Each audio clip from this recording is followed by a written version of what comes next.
Hello, it's me. And I've just watched a little clip, a YouTube clip about somebody's voice-overing images of mothers and children, daughters, sons, and talking about this thing that's going on that is called estrangement. And it's got a couple of names. It's called alienation and estrangement, and the way that this article, this YouTube clip was presented was explaining the impact on the mother, and it just kind of made me think maybe I need to share a little bit of the journey that I've done with this again, because it has changed over the years. But I think it was in 2007, and I'll see if I can dig it out, where I did a Facebook Live, and well, how old was I then? 57. I'm now 64. Is that right? I don't know. No, it can't be right. No, I think I was 47. Yeah, 2006. 2007, I was 47. Where did those 20 years go? Oh, nearly 20 years. And I remember I was sat in my car, and my hair's a lot shorter, and I was just explaining what was going on in my life at that time, which was that all three of my adult daughters had, in stages over the years, had started to disconnect, exclude me, not speak to me, be dismissive of me. Now I was listening, to this recording of this voiceover with pictures, and it was quite emotive, but it was also quite I don't know what word I would use. It felt a bit kind of, oh, woe is me, victim is me. And, I realise I've worked with hundreds, possibly thousands, indirectly, women especially, who've been, as that famous saying that many of them say, kicked to the curb by their adult sons and daughters. We kind of say it's estranged by our kids, by our adult children. But for most of us, these adults are over 18. There doesn't seem to be any particular age, although I guess now it's primarily younger people. There does seem to be a trend. And daily I'm getting new members in my group, and there are significantly more estranged parents, estranged mothers groups than there was even since 2016 when I first set up mine. And this video that I watched, I'll put the clip underneath, and I'll also put my first clip that I ever did when I was brave and in a lot of pain. I'll put them underneath this recording here. And just to let people know that there's a lot of mothers who are surviving this. There's a number who are thriving despite it. Maybe because of it, actually, thriving because of it. And I think there's far more that are really struggling to get over it. I think it's one of the most difficult bereavements for whatever reason, and very often there seems to be an increasing number of young adults who are just going no contact and just cutting themselves off. So from my own experience, the mental health impact on this, the emotional mental impact is huge, massive. It's almost like you can't believe it's happening. But I think now, as it happens more often, I think more people are becoming, oh, another one, But you go through what I would call the normal stages of an abnormal bereavement, which is that, like, to grieve is to lose your appetite, lose your sleep patterns, lose the relationships with other people that you had. It seems that it did say on this recording that some women are dying, and I think that's possibly true, you know. And it came across, the video itself came across as being a bit martyrish, you know, as a bit of, well, if my kids don't like me, what is the point of living? And I suspect that's kind of true for some women, and I think the danger that we've made motherhood such a, well, it's either a pedestal making label, or it's associated with the blame in the world. It really depends on who's telling the story about what motherhood is. So, you know, the amount of grief, the amount of pain that we go through is not insignificant, and I think a lot of us are so used to being in pain throughout, just for some of us by virtue of being a woman in a man's world. I think the pain of this, we're quite resilient, but I think this pain of our children absolutely rejecting us, whether they've been alienated, whether they've been influenced, whether they've had an argument with us and asking for change because we are either interfering or overbearing or whatever. All those reasons why sons and daughters choose to leave. I don't think it's new. I do think it's in bigger numbers now, and I think the resources are finally matching the numbers of people who are experiencing this, and it does kind of make you wonder what's going on. There's many theories as to why, but to get back onto the pain of it all, it's interesting that I, as a person who's quite strong, I tend to kind of shy away from. But I was in despair at times, and also I carried a lot of guilt because I wasn't what I would say a sacrificing mother. I wasn't somebody who sacrificed my life to have children. I never thought that I sacrificed. I was also authoritarian and a bully, and used my hands and my voice to show my anger. So often I would lose it and I would hit, I would smack. So that kind of guilt around that kind of led me to, I didn't feel like I'd given my life. I didn't feel like I'd sacrificed my being and my person to be a mum. It was another role that I took on. And that said, when that role was, to use a dramatic word, ripped away, taken away from me, as well as a grandmother role, that kind of really gets my heart,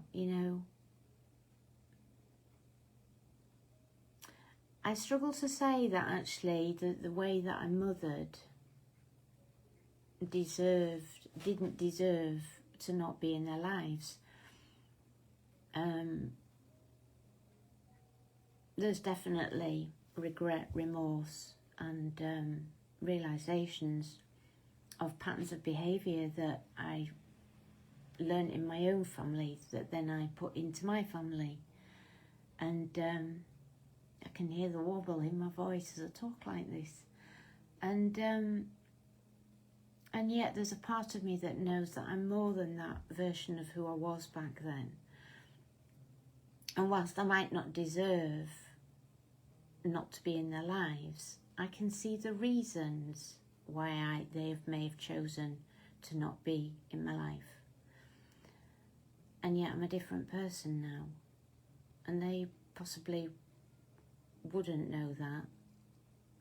But also I set up a service, you know, a group, and said, this is happening to me, and if it's happening to you, come join. And I think that, you know, as I was doing that group, I thought, this is not going to assist my 3 daughters to come back into my life. If anything, this is going to make it more difficult, because however they perceive that, and at the time I'm sure that I was saying some of the events that I had experienced as they tried to, I don't know what they were trying to do, but there was definitely this energy of fight going on between me and them and their boyfriends, partners at the time. And there were almost physical exchange. There was shoving and pushing going on, and there was strong words, and at this time, I don't know if I was as elegant, maybe elegant's not the right word, if I was as awake and as aware of how the power of my words and my energy were influencing those conversations, those shouting matches. It was very difficult, and my relationship with my siblings was really difficult. I wanted support. I don't think I really asked that in a way that I think they thought I wanted them to be involved, and I suppose, yeah, I did at that time. It took me a long time to let go of not chasing that support, not chasing my daughters for more conversations, and slowly over the years, you know, I suppose you could say I'm brave. I will have conversations that other people perhaps wouldn't have, and I would be demanding in those conversations rather than asking for permission or agreement, not permission, but agreement to have those conversations, because I didn't know back then. You know, now I know that sometimes people just aren't ready, don't want to.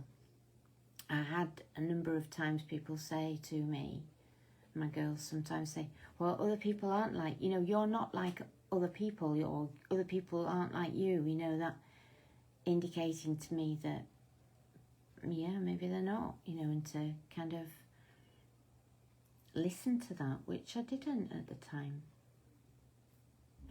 There's so many mistakes, so many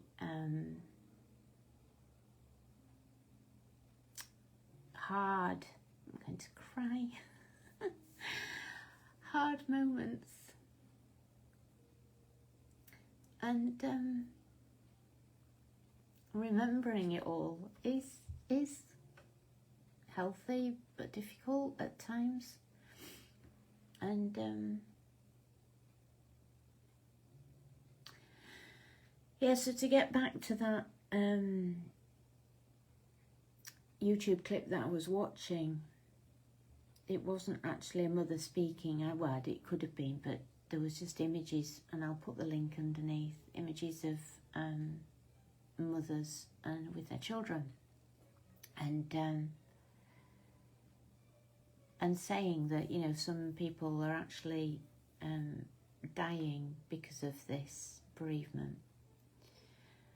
And the work that I do is assisting women to claim their vitality, to claim our creativity, to embrace the healing, to work through the pain of it all, to kind of sit in that strange place that we sit in, which is the relationship's dead but the child isn't, a son or daughter isn't, they're still very much alive. Not only that, they're getting married,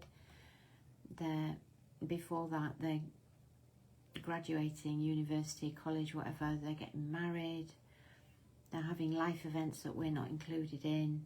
They're having children. We're not included in their lives. Sometimes we might be, but then it seems to fall away again. For a number of us, there's quite a lot of toing and froing, bumping into each other at other weddings, other family gatherings, funerals, people dying, elderly parents becoming ill, and these young adults not being part of their grandparents' lives, some of them. And so it's something that we live with every day, which is like every other bereavement, and at the same time, it's kind of different because they're still alive. And so, where am I going with all of this? I think because it's becoming more prevalent, because there seems to be an absolute swathe of young adults cutting ties with mothers, but not just mothers, or sometimes just mothers, because it's just me that has been excluded out of my family. Their dad, each other, their extended families, they still all see.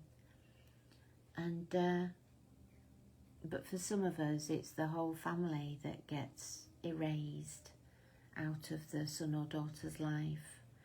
And it's like there's a piece of us walking out there that was very much a part of us, especially for mothers, that's walking out there without the connection. It's almost like we've died to them, you know, that we're actually, in fact, some of these adult children say to their parents, "You're dead to me." And I don't remember that being said to me. But it is strange, and it's the most painful thing that I think any mother can go through. And the support is coming. Mostly what we heard when if we were brave enough to share that actually we'd got a child that wasn't speaking to us, the thing that we've had to feel, the lot of us, is, well, what did you do? Because there is an assumption that we did something wrong. And they're bearing in mind that fashions change, psychology changes, awareness grows. So when we were raising our kids, and it'll be the same for the next generations, the patterns, the habits, the knowings, the wisdoms of the pain of what we were dealing with, when we were raising our children, it doesn't really translate very well into the current parenting roles. So we're kind of being compared to the current parenting roles that are in trend at the moment. And it kind of doesn't match, because, my daughters are breaking into their 40s, they were born in the sort of early mid-80s, and it was a completely different world back then. So if you are an estranged mother, and I'm sure you know that you're not alone by now. If you do feel alone, there's loads of groups. I've got one. And there's loads of groups where you can feel like somebody understands and you don't feel so lonely. And thank God for social media in some contexts, that actually we don't have to do this isolated, that you can kind of be anonymous behind a screen and still share the pain of what you're going through. And so don't leave yourself out there alone. And if you aren't an estranged parent, and if there's one bit of wisdom that I would love to share with you, which I don't know whether you'll be able to practice it, but if there's one bit of wisdom that I've collected from all of this, if ever your adult son or daughter well, there's two maybe, becomes disrespectful or diminishing, or what's the other word, that disdainful towards you, which young adults do, have a conversation with them about what's going on and why they are becoming, and there's a word that I can't find there, why they're becoming different, I suppose, towards you, why their behaviour is changing, so where they're becoming unkind. Have a conversation with them about that. And then if they're older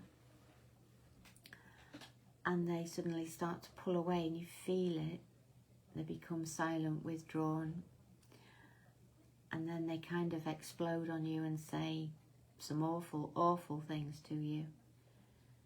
If you're able to, at that point, say to them, do you know, things aren't working out. Let me know when you would want to talk about it. And yeah, I'll honour your request in not contacting you. You contact me when you feel ready to talk about our relationship, and then leave them to it. Yeah, that, I think, is the hardest thing for most parents, any parent, whether you're a father or a mother. When your child says, I don't want to see you ever again, or words to that effect, usually they're a bit more cutting and a bit more painful than that. You say to them, okay, I appreciate what you're saying. Yep, I'm fine to do that. I don't want any more of these abusive type arguments. I'll honour your request and get in touch. You get in touch with me when you're ready to talk it through. I love you lots. Bye. Click. I wished I'd done that, but it seems to me that I had a load of lessons to learn to go through all the stuff that I went through.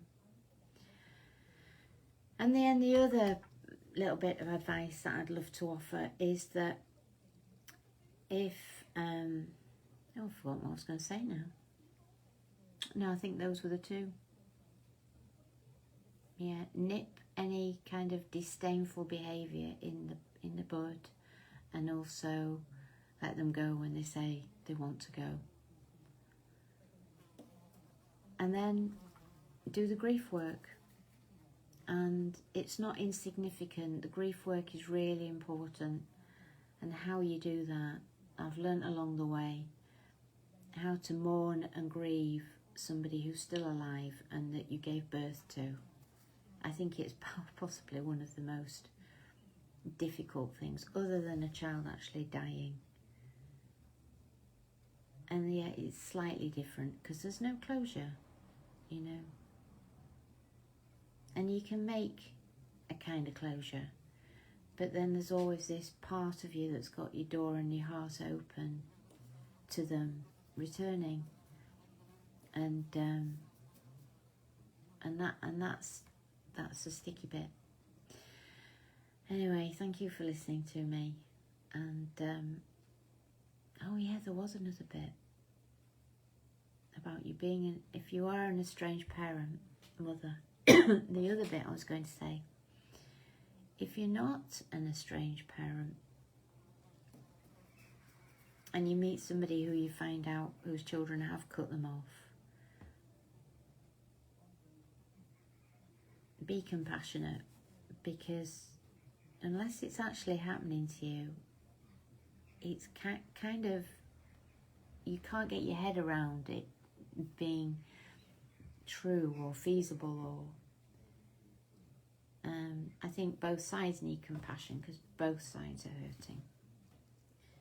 So even if you meet an estranging son or daughter of another family member, I think all we need is to be heard and listened to whilst we work through it. And I'm sure that some estranged children will be working through it. There are people who get back together in our group. And it takes maturity and it takes work. But then there's many who stay, both parent or child, stay in the child part of our pain and don't actually move on and stay in fear and pain and blame. And it's a sad place for either side to be at.